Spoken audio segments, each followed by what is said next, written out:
السلام عليكم ورحمة الله تعالى وبركاته.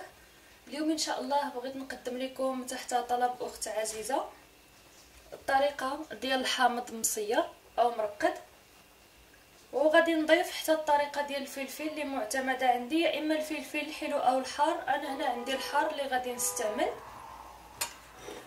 بالنسبة للوصفة فالأخت يعني زربانة عليها، فأنا هنا كانت عندي حامضة مصيرة في الثلاجة، يعني هكا كنحصلوا عليه في الاخير باش نوريك اليوم الطريقه، والنتيجه ها هي عندنا مسبقا. عندي الحامض. بالنسبه للحامض ديما نختاروا الحامض اللي كتكون عنده القشره سميكه من الافضل. غادي نحتاجوا الملح القليل جدا من زيت الزيتون، ملعقه صغيره. غنحتاجوا القنينه من الزجاج اللي خصها تكون يا اما جديده او تكون عندنا في المنزل مسبقا ديال المربى او العسل او اي منتوج. المهم اننا نغسلوها جيدا ونعقموها في ماء مغلي، وكنخليوها حتى كتنشف جيدا بهذه الطريقه، يعني ما يكونش فيها الماء. بالنسبه للفلفل كنحتاجوا الكميه اللي بغينا، وكنحتاجوا الخل والملح ايضا. وندوزو الان نشوفوا الطريقه بسرعه لان الطريقه جد سهله وسريعه. كما كتلاحظوا القنينه اللي ذكرت يعني عندي صغيره، فغادي نستعمل حامضه وحده حيت انا الوحيده اللي في المنزل اللي عزيز عليها المخللات.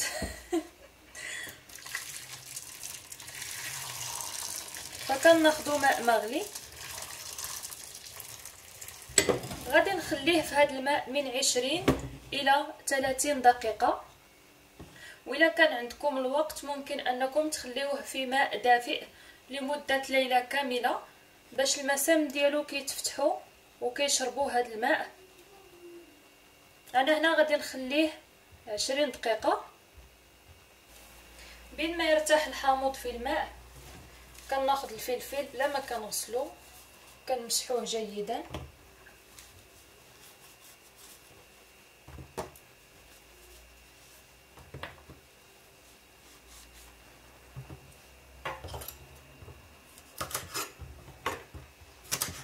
كنحيدوا ليه هاد الاغصان اللي عنده الاعلى. ممكن نخليوه طويل الا كانت عندنا القنينه طويله، يعني بهذا الشكل كنديروه في القنينه، او ممكن نقسموه في النصف اللي كتفضلوا. ممكن نديروه حتى قطع.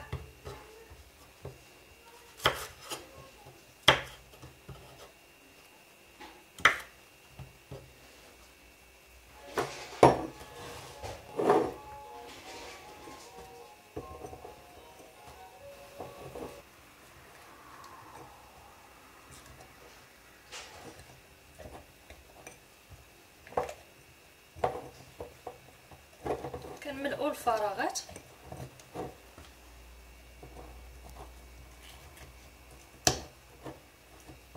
بهذا الشكل هذا. كناخذ ماء عادي من الصنبور بهذا الشكل، وكنضيف الخل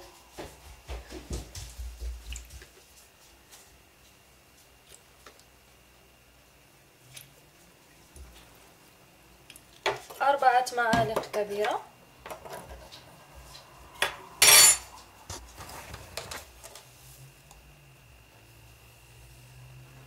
والملح غادي نضيف ملعقة كبيرة مملوءة بهذا الشكل. غادي نزيد ليه شويه الماء.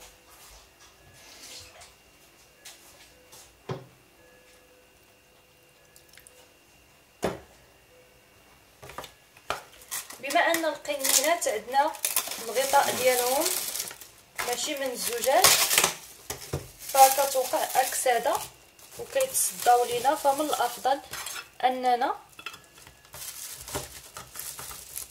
كنديروا البلاستيك الغذائي بهذا الشكل، عاد كنسدو وحتى الهواء ما كيدخلش بهذه الطريقه هذه.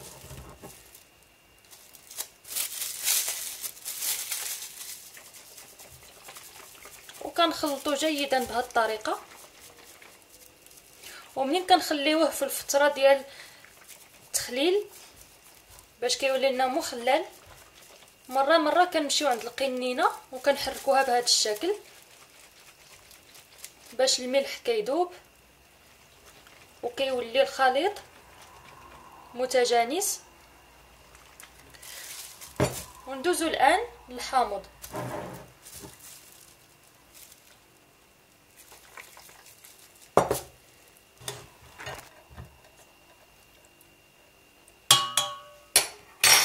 بالنسبه للحامض فضروري اننا نمسحوه جيدا، ما نخليوش فيه الماء.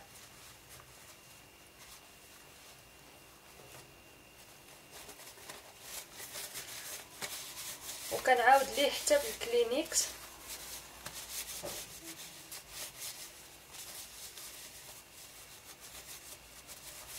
بهذا الشكل هذا. كنتخلص من هذا الراس وكندير علامات زائد بلا ما كنوصلوا للاسفل، ما كنقطعوهاش في خطره بهذا الشكل هذا.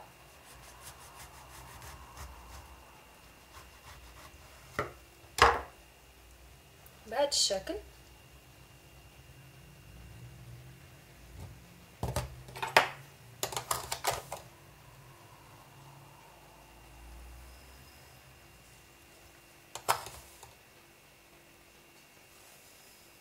وكنملؤوها بهذه الطريقه، ملعقه كبيره من الملح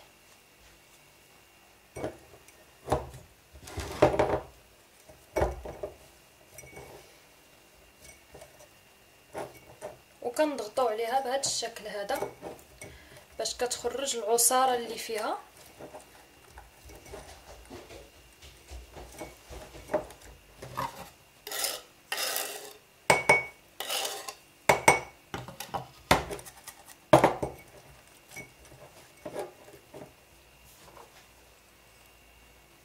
وكناخذ هذا القليل ديال الزيت وكنغطي بها الحامض، حيت كيلعب لينا دور حافظ الحامض اثناء التصبير ديالو. ونفس الطريقه كندير ليه، كناخذ ورق الطهي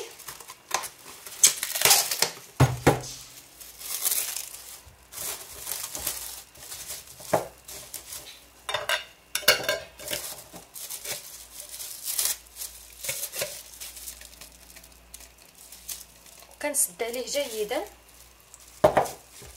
وإلا كانوا عندنا يعني حامضات بزاف، يعني اكثر من واحده، فبين ما درنا حامضه ثانيه كنضغطوا عليها على الاخرى، ما كنخليوش الفراغ بيناتهم، فكنملؤوا الفراغ قدر الامكان. كنتمنى ان شاء الله نكون لبيت الطلب ديال الاخت العزيزه كيف ما بغاتو. بالنسبه للحامض كيوجد من 12 يوم الى 15 يوم. وبالنسبه للفلفل الحلو او الحار كيوجد لينا في 10 ايام فقط. غير المهم اننا نحتفظ بهم في مكان يكون مظلم، في البلاكار ديال المطبخ مثلا نخليوهم في واحد الجهه تكون مظلمه. وكل مره خاصه الفلفل نبقاو نطلعوا عليه ونحركوا بهذه الطريقه، وغادي يكون واجد ان شاء الله. والسلام عليكم ورحمه الله تعالى وبركاته.